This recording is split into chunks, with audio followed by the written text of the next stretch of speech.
தமிழ் சினிமால எந்த ஒரு மேடையிலுமே இவர் பேர் இல்லாம அந்த மேடையே இருக்காது. அதிகமா கைத்தட்டுகள் வாங்கணும்னா கண்டிப்பா இவரோட பேரை வந்து சொல்லியே ஆகணும். அதே மாரி தமிழ் சினிமால யார் நெறைய தோல்வி படங்கள் கொடுத்திருக்காங்கன்னு பார்த்தாலும் அதுல அஜித் சார் வந்து இருப்பார். நான் மிகப்பெரிய ஒரு வெற்றி படம் குடுத்தது யாருன்னு பார்த்தாலும் அதுல அஜித் சார் வந்து கண்டிப்பா இருப்பாரு. எனக்கு யாருமே ஃபேன்ஸ் எதுவுமே வேண்டாம். இந்த ரசிகர் மட்டுமே வேணாம். உங்களுடைய குடும்பத்த பாருங்க, உங்கள பாருங்கன்னு சொன்ன அஜித் சார். இதெல்லாம் நான் பார்த்து வியந்த ஒரு அஜித் சார். நீங்க பார்த்து வியந்த அந்த அஜித் சார் பத்தி சொல்லுங்களேன். இப்போ அஜித் சார் அப்படின்னோம்னா இப்போ தமிழ் சினிமாவில் நிறைய ஹீரோஸ் இருக்காங்க, டாப் ஸ்டார்ஸ் எல்லாருமே இருக்கிறாங்க. கமல் சாருக்கு அப்புறம் ஒரு இன்டர்நேஷனல் குவாலிட்டி உள்ள ஒரு ஆக்டர் அப்படின்னு சொல்லணும்னா நான் அஜித் சார் தான் சொல்லுவேன். இப்போ யாரையுமே குறைச்சி மதிப்பிட்டிருக்கா சொல்லுவேன். ஒருத்தருக்குமே அவங்களோட ஸ்பெஷல் குவாலிட்டிஸ் இருக்குது. இப்போ ரஜினி சார், விஜய் சார்லாம் பயங்கரமான என்டர்டைனர்ஸ், அதில் நம்ம எந்த மாற்று கருத்துமே கிடையாது. பட் ஒரு இன்டர்நேஷனல் குவாலிட்டி உள்ள ஒரு ஆக்டர், அப்பியரன்ஸ் ஆகும், லுக் ஆகும், மேனரிசம் ஆகும், பாடி லாங்குவேஜ் எல்லா விஷயத்துலையுமே இருக்கக்கூடிய ஒரு ஆக்டராக நான் அஜித் சாரை பார்க்குறேன். நிறைய படங்கள் உதாரணமாக சொல்லலாம். அவரோட பிகினிங் டேஸ்லேருந்தே நிறைய படங்கள் பண்ணியிருக்கிறாரு.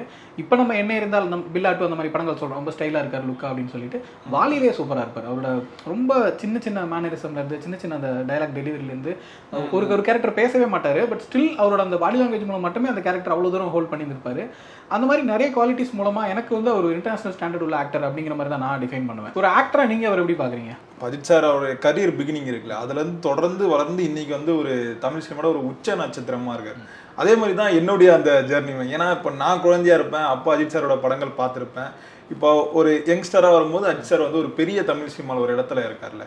இதுதான் அவரோட ஜேர்னியும் என்னுடைய ஜேர்னியும். ஏன்னா தொடர்ந்து அவர் படங்கள் மட்டுமே பார்த்து வளர்ந்த ஒரு ரசிகனா நான் சொல்கிறேன்.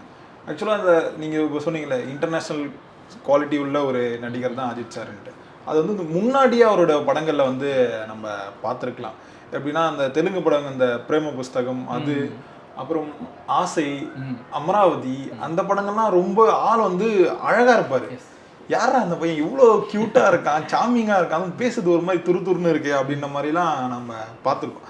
அதுலேருந்தே நம்ம அஜித் சார் தொடர்ந்து ஃபாலோ பண்ணிட்டு தான் வரோம். அவருடைய முதல் படத்துலேருந்து இப்போ கடைசியாக வந்த குட் பேட் அக்லி படம் வரைக்குமே ஃபர்ஸ்ட் நாள் முன்னாடி இருக்க படங்கள்லாம் தியேட்டரில் பார்த்துக்க முடியாது. ஆனால் ஒரு வயசுக்கு அப்புறம் வந்ததுக்கப்புறம் நம்ம தியேட்டரில் பார்க்குற படங்கள்லாம் இருக்குல்ல, அது எல்லாமே அஜித் சார் படங்களை வந்து நான் ஃபர்ஸ்ட் ஷோ வந்து பார்த்துருவேன்.